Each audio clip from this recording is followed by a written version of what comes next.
Now you're watching New Eden TV. எனக்கு அன்பான சகோதர சகோதரிகளே, ஆண்டவராக இயேசு கிறிஸ்து நாமத்தில் உங்கள் அனைவரையும் வாழ்த்தி வரவேற்கிறேன். இன்றைக்கான தினவசனம் நீதிமொழிகள் 10ஆம் அதிகாரம் 22ஆம் இறைவசனம்.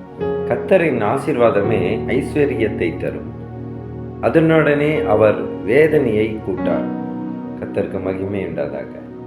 இன்றைக்கு இந்த தினவசனம் மூலியமாக கர்த்தரின் ஆசீர்வாதங்களை குறித்து நமக்கு ஞாபகப்படுத்துகிறார். அவருடைய ஆசீர்வாதமானது ஐஸ்வர்யத்தை தரும். அதாவது நமக்கு வரும் கஷ்டங்களிலிருந்து சமாளிக்கக்கூடிய சக்திகளை இந்த ஆசீர்வாதமானது தரும் என்பதை ஆண்டவர் வெளிப்படுத்துகிறார். ஐஸ்வர்யம் என்றால் ஐஸ்வர்யமானாக இருப்பீர்கள் என்று சொல்வார். அதாவது நமக்கு என்ன கஷ்டங்கள் வந்தாலும், பாடுகள் நிந்தைகள் வந்தாலும் நாம் ஆசீர்வாதமாக இருப்போம். பிரியமானவர்களே, நம் வாழ்விலே கஷ்டங்கள் வருவதால் தான், துன்பங்கள் வருவதால் தான் நமக்கு ஆசீர்வாதங்கள் கிடைக்கும். இதை எத்தனை பேர் நம்புவார்கள்? வெறுமனே ஆசீர்வாதங்கள் கிடைத்து விடாது. அதற்கு நம்ம சில பாடுகளை பட வேண்டும், சில சகிப்புத்தன்மைகளை வளர்த்து கொள்ள வேண்டும். அப்படி வளர்த்து கொள்ளும்போது அந்த துன்பங்களுக்கெல்லாம் முடிவை ஆண்டவர் கொண்டு வருகிறார். பிரியமானவர்களே, நம் வாழ்க்கையில கூட போராட்டங்கள் வருகிறது. ஏன் தாங்க முடியாமல் வாழ்க்கையில் ஒரு துன்பம் ஏற்படுகிறது. ஆனால் அதை சமாளிப்பதற்கு ஆண்டவர் சக்தியை தருகிறார். அப்படி நாம் கஷ்டங்களின் மத்தியிலே நாம் மகிழ்ச்சியாக வாழும்போது தான் நமக்கு அந்த ஐஸ்வர்யம் என்ற ஒரு விஷயம் நம் வாழ்விலே ஏற்படும்.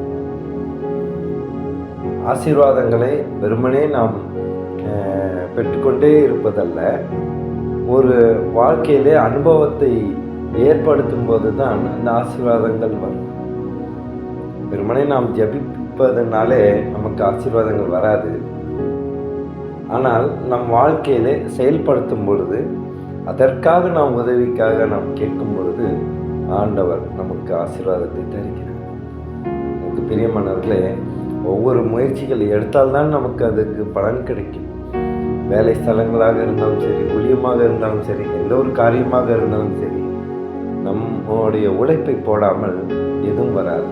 அதுபோல தான் ஆண்டவருடைய ஆசீர்வாதத்திற்கும் நாம் பிரயாசப்பட வேண்டும். அதற்கான முயற்சிகளை எடுக்க வேண்டும். அதற்கான வாழ்க்கையிலே மாற்றத்தை கொண்டு வர வேண்டும்.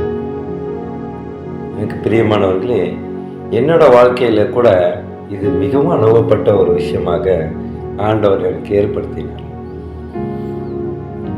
ஆண்டவருடைய ஆசீர்வாதமானது நம்முடைய கஷ்டங்களிலிருந்து நம்மளை விடுபடுவதற்கு ஒரு அன்பளிப்பு என்று சொல்லலாம்.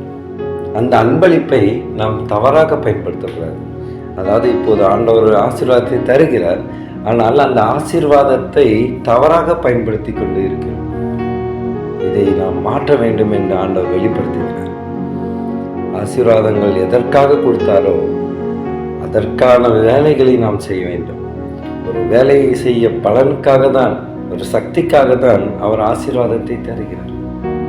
ஆசீர்வாதங்களை எப்படி ஒரு பிறந்த நாளைக்கு அன்பளிப்பை வாங்கி அதை நம்ம வீட்டில் ஓரத்தில் வச்சு நம்ம தூசி அடையிற அது போல அல்ல ஆசீர்வாதங்கள்.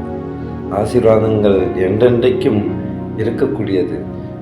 நம் தலைமுறையை பாதுகாக்கக்கூடிய ஆசீர்வாதத்தை தான் நாம் ஜபிக்கும் போது ஆண்டவர் தருகிறார். அப்படிப்பட்ட ஆசீர்வாதங்கள் ஐஸ்வர்யத்தை தருகிறது, ஆனால் அதோடனே வேதனையை தருவதில்லை. அந்த வேதனையை நம் வாழ்க்கையில் வருவதற்கு காரணம் நாம் தான். நாம் எடுக்கும் அவசரமான முடிவுகள்னால தான் நாம் வேதனைப்பட்டு கொண்டிருக்கிறோம். எனக்கு பிரியமானவர்களே, எந்த ஒரு வாழ்க்கையில் முடிவை ஏற்படுத்த வேண்டும் என்றாலும் நம் ஆண்டவரிடத்தில் கேட்டு விண்ணப்பம் செய்து அவர் பதில் தந்தாலே ஒழிய நாம் அந்த முடிவை எடுக்க வேண்டாம். இதை தான் ஆண்டவர் எச்சரிக்கிறார். எனக்கு பிரியமானவர்களே, நாமும் இந்த ஆசீர்வாதத்தை பெற்றுக்கொள்வதற்கு, ஐஸ்வர்யத்தை நாம் பெற்றுக்கொள்வதற்கு ஜெபிப்போம். ஸ்தோத்திரம் கர்த்தாவே, துதிக்கிறேன் எங்கள் அன்பு நேசரே. அப்பா, நீர் யுத்தமான காரியங்களை எங்களுக்கு வெளிப்படுத்திய தயவுக்காக நன்றி செலுத்துகிற தகப்பனே. அப்பா, நாங்கள் ஐஸ்வர்யவானாக மாற தேவ கிருபை செய்யும் சோத்து கத்தாவை துதிக்கிறோம். எங்கள் அன்பு சகோதரருக்கு நான் ஜெபிக்கிறேன் கத்தாவை. அவர்கள் செய்யும் ஒவ்வொரு விஷயத்திலும் இருந்து ஆசீர்வாதம் ஆண்டவரே. அவர்களுக்கு நீர் ஆசீர்வாதத்தை தருகிறீர்கள். அதையெல்லாம் அவர்கள் பெற்றுக்கொள்ள தேவ கிருபை செய்யும் ஆண்டவர். ஐஸ்வர்யவானாக மாற தேவ கிருபை செய்யும் ஆண்டவரே. துன்பங்களை எல்லாம் சகிக்க எங்களுக்கு நல்ல சக்தி தாரும் ஆண்டவரே. சோத்து கத்தாவை துதிக்கிறோம். இயேசு மூலமாக ஜெபிக்கின்றோம் நல்ல பிதாவே. ஆமென், ஆமென்.